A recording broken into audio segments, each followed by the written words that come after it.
हरे कृष्ण, राधे राधे। भाई जी कहते हैं, इस समय मनुष्य जाति की बुरी दशा हो रही है।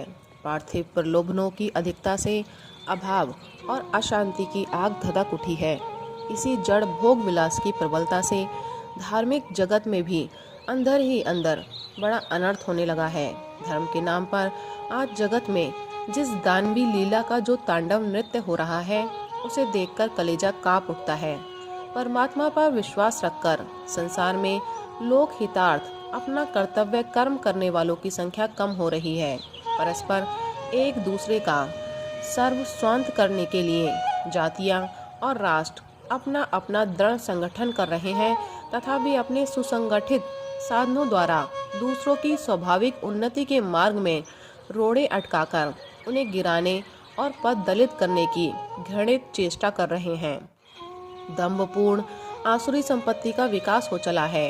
विषयासक्ति और कामना ने मनुष्य के ज्ञान को ढककर उसे अपनी मनुष्यत्व के पद से गिराने का प्रयत्न आरंभ कर दिया है।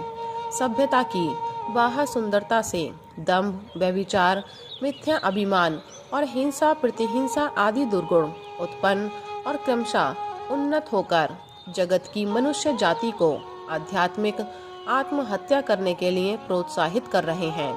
सर्वव्यापी, सर्वप्रिय, सर्वमय और सर्वधन परमात्मा का आसन छोटा करके उसे एक छोटी सी संकुचित सीमा के अंदर रखने की व्यर्थ चेष्टा करके एक धर्म नामधारी दूसरे प्रतिपक्षी धर्म नामधारी के उस धर्म के नाम का नाश कर अपने धर्म के नाम की निरर्थक उन्नति करना चाहता है। धर्म के नाम पर आज ढोंग और दंभ का पार नहीं रहा है। परमात्मा को, उसके नाम को और उसके दिव्य धर्म को भुलाकर जगत आज ऊपर की बातों में ही लड़ रहा है।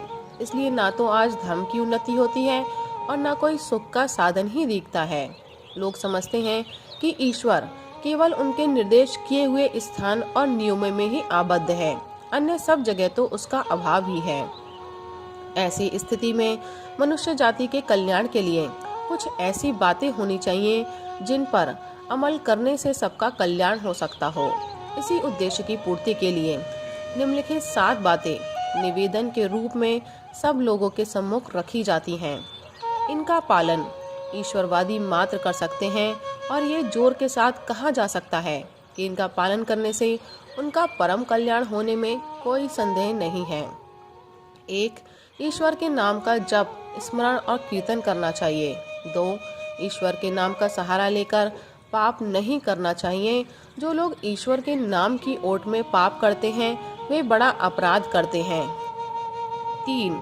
ईश्वर के नाम का साधन कर उसके बदले में संसार के भोगों की कामना नहीं करनी चाहिए। ईश्वर के नाम रूपी धन का उपयोग पाप नाश के कार्य में भी नहीं करना चाहिए। 4. ईश्वर के नाम को परम प्रिय मानकर उसका उपयोग उसी के लिए करना चाहिए। 5. दंभ नहीं करना चाहिए। दंभ से भगवान अप्रसन्न होते हैं। दाम्भिक की बुरी गति होती है। 6. सच्चे ईश्वर भक्त सदाचार परायण कर्तव्यशील होने के लिए गीता धर्म का आश्रय लेना चाहिए। 7. दूसरे के धर्म की निंदा या तिरस्कार नहीं करना चाहिए। ऐसे झगड़ों से सच्चे सुख के साधक को बड़ा नुकसान होता है।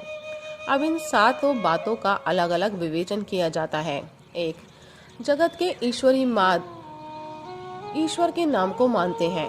भगवान के नाम से उसके स्वरूप, गुण समूह, महिमा, दया और प्रेम की स्मृति होती है। जैसे सूर्य के उदय मात्र से जगत के सारे अंधकार का नाश हो जाता है, वैसे ही भगवान नाम के स्मरण और कीर्तन मात्र से ही समस्त दुर्गुण और पापों का समूह तत्काल नष्ट हो जाता है। जिनके यहाँ परमात्मा जिस नाम से पुकारा जाता है, वे उसी नाम को ग्रहण करें, इसमें कोई आपत्ति नहीं। 2. परंतु परमात्मा का नाम लेने में लोग कई जगह बड़ी भूल कर बैठते हैं। भोगासक्ति और अज्ञान से उनकी ऐसी समझ हो जाती है कि हम भगवान नाम का साधन करते ही हैं और नाम से पाप नाश होता ही है, इसलिए पाप का करने में कोई आपत्ति नहीं। यो समझकर वे पापों का छोड़ना तो दूर रहा, भगवान के नाम की ओट या उसका सहारा लेकर पाप करने लगते हैं। एक मुकदमेबाज एक नाम प्रेमी भक्त को गवाह बनाकर अदालत में ले गया।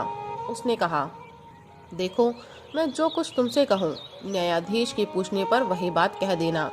गवाह ने समझा कि ये मुझसे सच्ची ही बात कहने को कहेगा, पर उसकी बात सुनने पर पता लगा कि वह झूठ कहलाना चाहता है। इससे उसने कहा, भाई, मैं झूठी गवाही नहीं दूंगा। मुकदमेबाज ने कहा, इसमें आपत्ति ही कौन सी है? क्या तुम नहीं जानते कि भगवान के नाम से पापों का नाश होता है? तुम तो नित्य भगवान का नाम लेते ही हो, भक्त हो, जरा से झूठ से क्या बिगड़ेगा? एक ईश्वर के नाम में पाप नाश की जितनी शक्ति है, उतनी मनुष्य में पाप करने की नहीं है। मैं तो काम पड़ने पर यूं ही कर लिया करता हूँ। उसने कहा, भाई, मुझसे यह काम नहीं होगा, तुम करते हो, तुम्हारी मर्जी। मतलब यह है कि इस प्रकार परमात्मा के नाम या उसकी प्रार्थना के भरोसे जो लोग पाप को आश्रय देते हैं, वे बड़ा अपराध करते हैं। वे तो पाप करने में भगवान के नाम को साधन बनाते हैं, नाम देकर बदले में पाप खरीदना चाहते हैं। ऐसे लोगों की दुर्गति नहीं होगी तो और किसकी होगी? 3.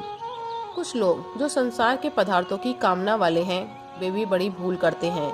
वे भगवान का नाम लेकर उसके बदले में भगवान से धन संपत्ति, पुत्र परिवार, मान बढ़ाई आदि चाहते हैं। वास्तव में वे भी भगवान नाम का महात्म्य नहीं जानते। जिस भगवान नाम के प्रबल प्रताप से राज राजेश्वर के अखंड राज्य का एकाधिपत्य मिलता हो, उस नाम को क्षण भंगुर और अनित्य तुच्छ भोगों की प्राप्ति के कार्य में खो देना मूर्खता नहीं तो क्या है? संसार के भोग आने और जाने वाले हैं, सदा ठहरते नहीं। प्रत्येक भोग दुख मिश्रित है। ऐसे भोगों के आने जाने में वास्तव में हानि ही क्या है?